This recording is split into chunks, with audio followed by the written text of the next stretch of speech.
Productos como el alcohol, el cannabis y el opio los usaron civilizaciones antiguas como los sumerios, egipcios, persas, griegos y romanos.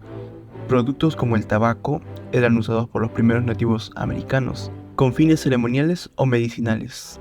Para saber en qué momento alguna de estas se hicieron legales y otras ilegales, tenemos que empezar por dónde empezó la legalidad. En otras palabras, la primera constitución.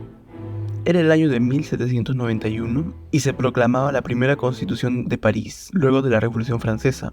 Sin embargo, esta constitución se centraba principalmente en establecer un sistema político y establecer derechos y deberes de los ciudadanos, ya que, durante este periodo, el consumo y el comercio de alcohol, tabaco, cannabis y opio eran prácticas comunes en Francia y en muchas partes del mundo. El primer registro de prohibición después de la Revolución Francesa fue en China, en el 1839,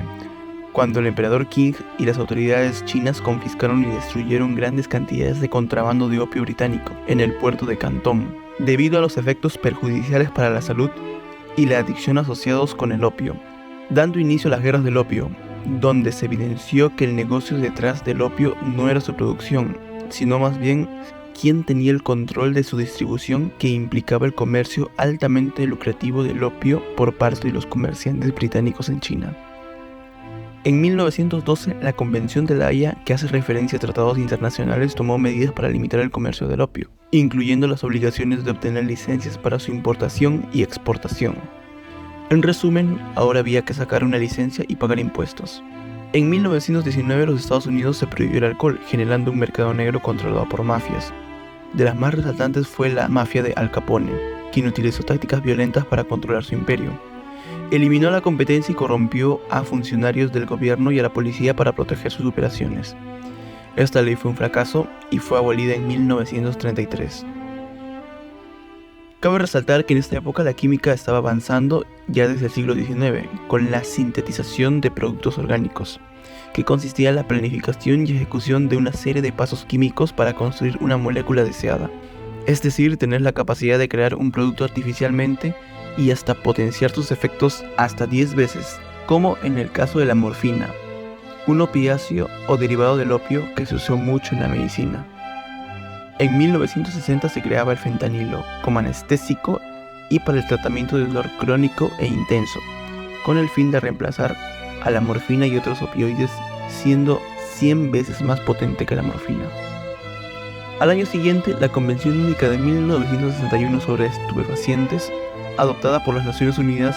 prohíbe y regula el comercio de estupefacientes o sustancias adictivas, incluyendo el opio a nivel internacional, para regular su importación, exportación, producción y distribución solo para fines médicos y científicos.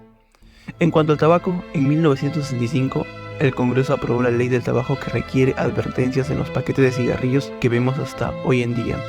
y prohíbe la publicidad en televisión y radio. A día de hoy hay una lista de varios artistas que fallecieron a causa de los opiáceos con recetas médicas, el más potente de ellos, el fentanilo. En esta lista están Whitney Houston, Paul Gray, Michael Jackson, entre otros. Hasta 2022, en los Estados Unidos fueron más de 500.000 de personas que fallecieron a causa del abuso del fentanilo y otros opiáceos. Si nos referimos al dinero, la industria farmacéutica había encontrado al santo grial de su negocio, teniendo un grupo masivo de gente enganchada a su producto, además de barato, legal y que se vende en farmacias que tienen respaldo sanitario de las organizaciones internacionales, siendo el fentanilo parte de la lista de los medicamentos esenciales, considerado por la Organización Mundial de la Salud.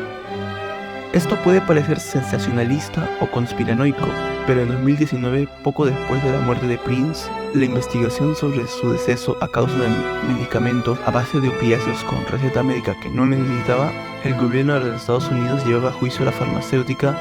First Pharma, saliendo a la luz los incentivos económicos que cobraban médicos por recetar estos medicamentos, los acuerdos económicos con las aseguradoras e informes internos que alertaban lo peligrosamente adictivo que era ese tipo de medicación, de las que hicieron caso omiso o directamente mintieron, teniendo que declararse culpables y en bancarrota para posteriormente cerrar la empresa, para no tener que pagar indemnizaciones millonarias a las personas que se habían enganchado a su medicación. En la actualidad, todas estas sustancias adictivas, desde el alcohol hasta el fentanilo, que es muchísimo más potente que muchas sustancias adictivas derivadas de la coca o el cannabis, están controladas por la industria del alcohol la industria tabacalera y la industria farmacéutica, que son empresas y corporaciones enormes con mucho poder influyente que llevan muchos años en medio de nosotros, y solo estas deciden a criterio propio qué es legal y qué no lo es.